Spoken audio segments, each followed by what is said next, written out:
আগামী 30 বছর যদি বিশ্বে কোনো তেল নাও থাকে,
আপনাদের গলফ কান্ট্রি যেগুলো আছে এদের কাছ থেকে কিনবো। তবে একটা শর্ত, আপনারা তেল বিক্রি করবেন শুধু মার্কিন ডলারে, অন্য কোনো কারেন্সিতে তেল বিক্রি করতে পারবেন না। বলেন নাউজুবিল্লাহ।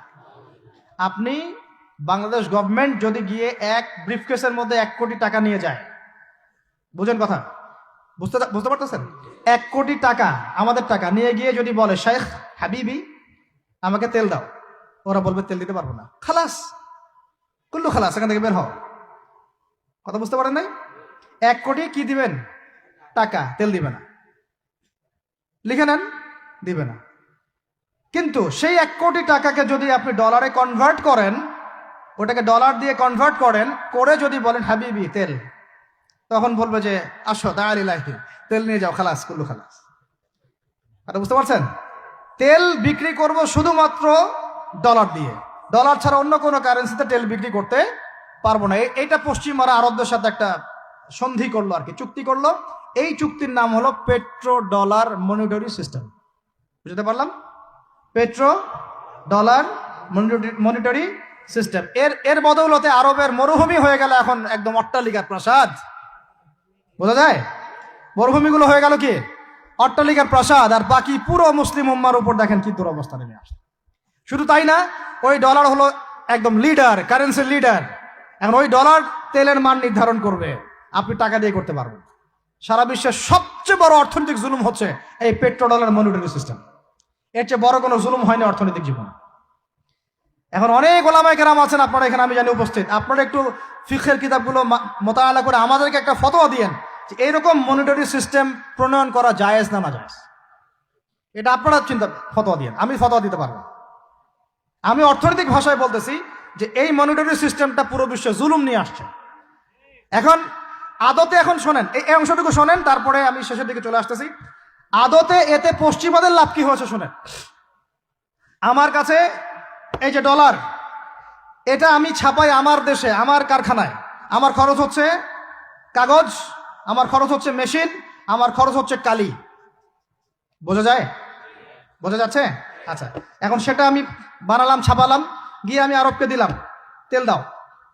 ওরা এই কাগজের টাকাটা নিল, নিয়ে রিজার্ভ করলো, করে মূল যে তেল, এই তেলটা মনে করেন তেল বা সোনা, তেল বা সোনা একই কথা, কারণ সোনার ফাংশন প্লে করছে এখন তেল। এখন তো যেহেতু গোল্ড দিনার নাই, দিরহাম নাই, এই তেলটা তারা নিল, নিয়ে ওদের দেশের আন্ডারগ্রাউন্ডে বাংকার আছে, গ্যালনকে গ্যালন তেল রিজার্ভ করতে থাকলো। এমন ভাবে রিজার্ভ করতে থাকলো যে বিগত আগামী 30 বছর যদি বিশ্বে কোনো তেল নাও থাকে, ওরা চলতে পারবে, প্লেন উড়াইতে পারবে। ওদের মিলস বন্ধ হবে না, ফ্যাক্টরি বন্ধ হবে না, ওদের ইন্টারনেট সেকশন বন্ধ হবে না, বিদ্যুৎ বন্ধ হবে না, ওদের কোনো কিছুই বন্ধ হবে না, কোনো প্রযুক্তি বন্ধ হবে না। এত তেল তারা এখন রিজার্ভ করলো কি দিয়ে? ওর দেশে ছাপানো বিনামূল্যের ডলার দিয়ে। এবং সেই ডলারটা আমরা নিলাম, নিয়ে আমরা মাশাআল্লাহ অট্টালিকা নির্মাণ করলাম, আর মনে করলাম যে মাশাআল্লাহ আমি তো খুব ধনী হয়ে গেলাম, সমৃদ্ধি অর্জন করলাম। আদতে এখানে পশ্চিমাদের সবই লাভ।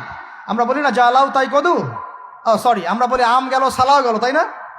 এখানে আমও তাদের, সালাও তাদের। আদতে আমাদের কিছু নাই। আপনারা হাসতেছেন, কিন্তু এইটা হচ্ছে সারা বিশ্বের সবচেয়ে বড় জুলুম।